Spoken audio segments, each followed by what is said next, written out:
किसी महापुरुष का उदाहरण दे करके पूज्य गुरुदेव श्री भक्तमाली जी महाराज एक वाक्य कहते थे, वो उसको असली में नहीं मानना, विनोद में कहते थे।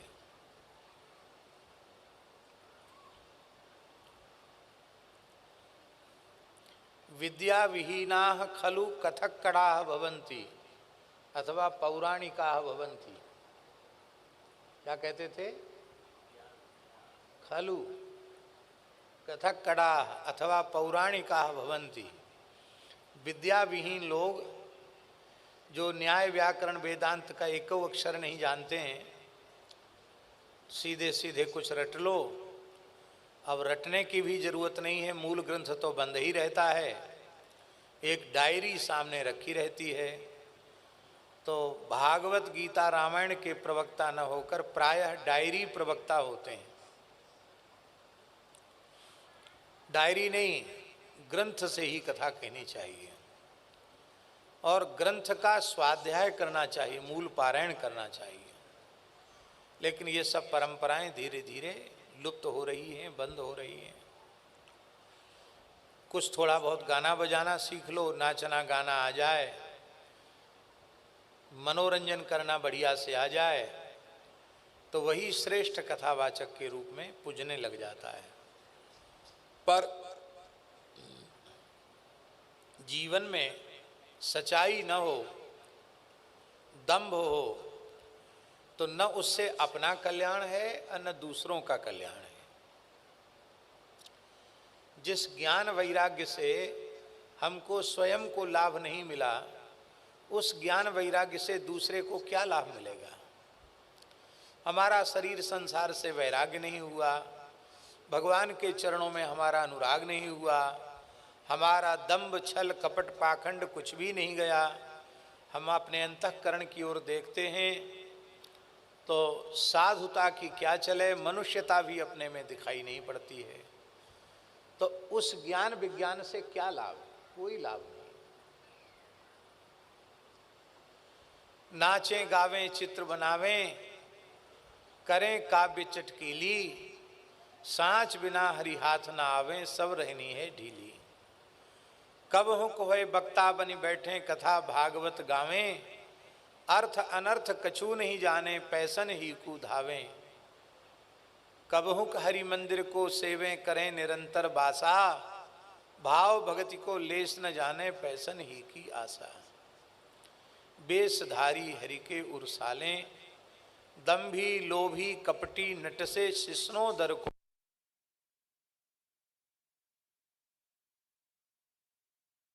कह रहे हैं ऐसा मत समझना। सच्चे अर्थों में विद्वान वही है जिसे इतिहास पुराण का बोध है। इतिहास पुराण का जिसे बोध नहीं, कहाँ गए कृष्ण गोपाल दास? सम्मुख बैठे, इधर आओ सामने। जिसे इतिहास पुराण का बोध नहीं है, वो षडंग वेदों के स्वाध्याय के बाद भी अविद्वान है।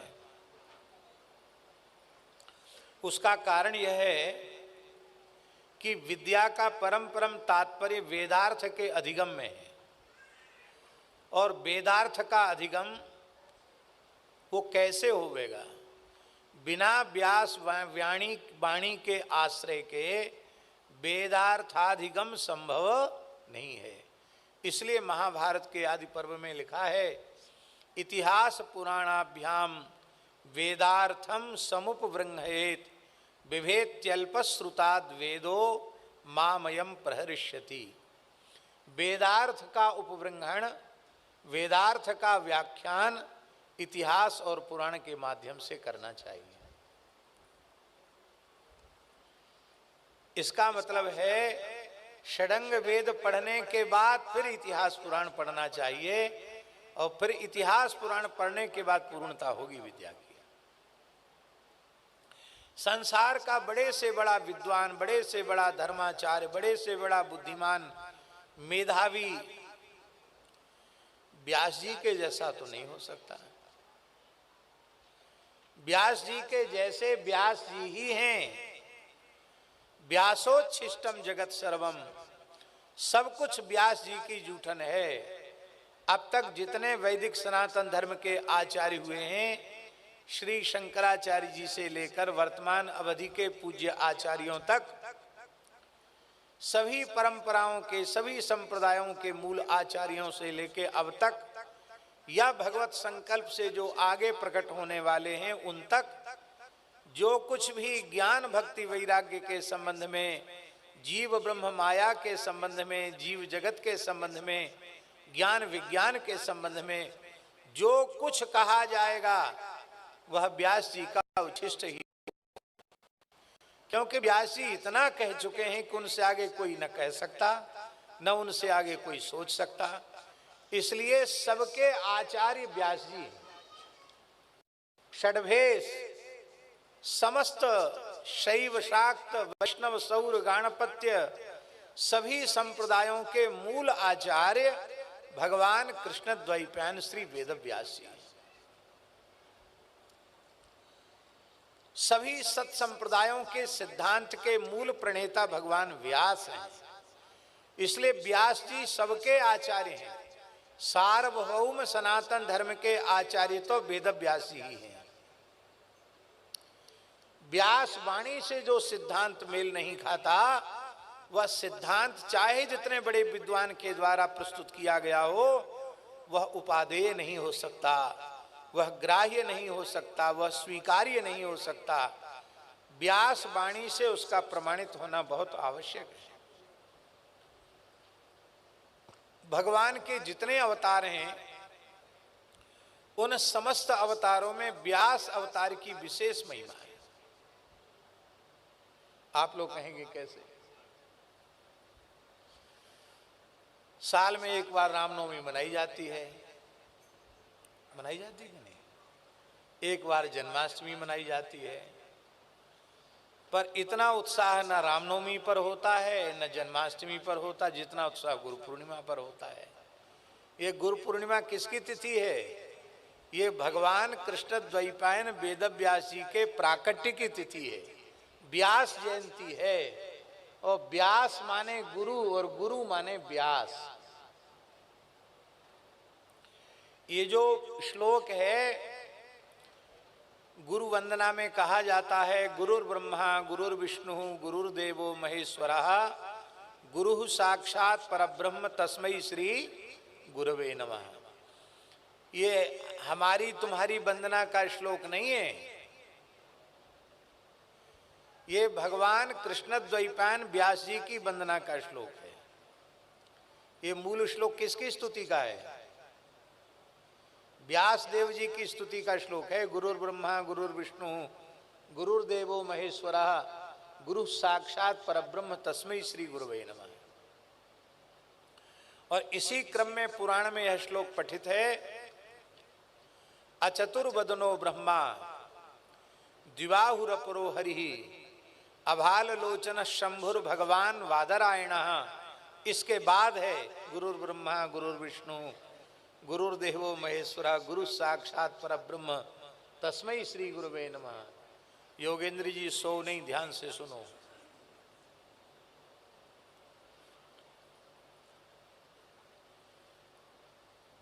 व्यास जी के चार मुख नहीं है, एक ही मुख है व्यास जी का, पर एक मुख होने के बाद भी वो चतुर्मुख ब्रह्मा है। अचतुर्वदनो ब्रह्मा, चार मुख न होने पर भी वे ब्रह्मा जी हैं। और एक विचार करें तो ब्रह्मा जी से भी उत्कृष्ट हैं। ब्रह्मा जी के द्वारा उत्पन्न सृष्टि नष्ट हो जाती है, पर व्यास जी की कृपा से व्यास वाणी का आश्रय लेकर जो ज्ञान वैराग्य भक्ति का प्रकाश होता है, वो उत्पन्न तो होता है पर नष्ट होता नहीं है। तो उत्पन्न होकर नष्ट होने वाली सृष्टि अच्छी कि उत्पन्न होकर न नष्ट हो वो सृष्टि अच्छी? व्यास जी की जो ज्ञान की सृष्टि है वो ब्रह्मा जी की सृष्टि से भी श्रेष्ठ है। अचतुर्वदनो ब्रह्मा और द्विबाहुरपरो हरिः, चार भुजाएं नहीं हैं व्यास जी की, दो भुजाएं हैं। पर बिना चार भुजा के वे नारायण हैं, विष्णु हैं। विष्णु भगवान क्या करते हैं? क्या करते हैं विष्णु भगवान? पालन करते हैं, सबका भरण पोषण करते हैं। फिर भी कितने लोग भूखे मर जाते हैं। अखबारों में आता है कि भूखमरी का शिकार वहां हो गए, उड़ीसा में मर गए, बंगाल में मर गए, कर्नाटक में मर गए, ऐसा समाचार आता है। तो भगवान का काम तो बढ़िया नहीं है भाई। जब इतना बढ़िया काम उनके जुम्मे है कि कोई भूखा न मरे, तो फिर क्यों लोग भूखे मरते हैं? भगवान अपना काम ठीक से नहीं कर रहे हैं। अरे नहीं, भगवान तो काम ठीक से कर रहे हैं, हम ठीक से नहीं कर रहे हैं। क्योंकि मलुकदास जी का दोहा है, राम झरोखा बैठ के सबका मुजरा ले, और जाकी जैसी चाकरी वाकू वैसो ही दे। हमारे कर्म फल का हिसाब किताब करके भगवान देते हैं। तो सबका अलग अलग कार्ड बना हुआ है प्रारब्ध के अनुसार। जिसके राशन का कार्ड बंद हो गया, उसको नहीं मिलता है। तो चाहे भूखे मरो चाहे प्यासे मरो, तुम्हारे खाते में ही नहीं है तो कहां से मिलेगा? अब आपसे ही पूछते हैं, आपके खाते में पैसा ना हो तो बैंक आपको पैसा दे देगी क्या? बिना खाते के बैंक आपको पैसा नहीं देगी। तो भगवान भी खाते के अनुसार देते हैं। अथवा चलो भगवान सबको भोजन देते भी हैं, तो भी हमेशा की तृप्ति नहीं होती। ऐसा नहीं होता कि एक बार खा लेने के बाद फिर भूख ही न लगे, एक बार जल पीने के बाद फिर प्यास ही न लगे। बार बार भूख लगती है, बार बार प्यास लगती है। इसका मतलब तृप्ति नहीं होती है, आत्यंत की तृप्ति नहीं होती है। किंतु भगवान व्यास के ज्ञान विज्ञान का प्रकाश जिस भाग्यशाली के अंतःकरण में हो जाता है, वह नित्य तृप्त हो जाता है। वह आत्माराम, आप्त काम, पूर्ण काम, परम निष्काम हो जाता है। उसके सारे अभाव समाप्त हो जाते हैं। क्योंकि अभाव प्रकृति में है, शरीर संसार में है, और उसकी अंतःकरण की वृत्ति शरीर संसार से हटकर भगवान में लग जाती है। अब भगवान तो स्वभाव से ही परिपूर्ण है, तो उसके समस्त अभावों की निवृत्ति हो जाती। भले ही वो नंग धड़ंग ही क्यों ना हो, उसके जीवन में अभाव नहीं रहता है। तो विष्णु भगवान का पोषण अच्छा कि व्यास जी का पोषण अच्छा है? खाने पीने के बाद भी भूख प्यास रह जाए, अभाव रह जाए, ये ज्यादा अच्छा कि अभाव ही समाप्त हो जाए, ये ज्यादा अच्छा है। इसलिए बिना चार भुजा के भगवान व्यास विष्णु हैं।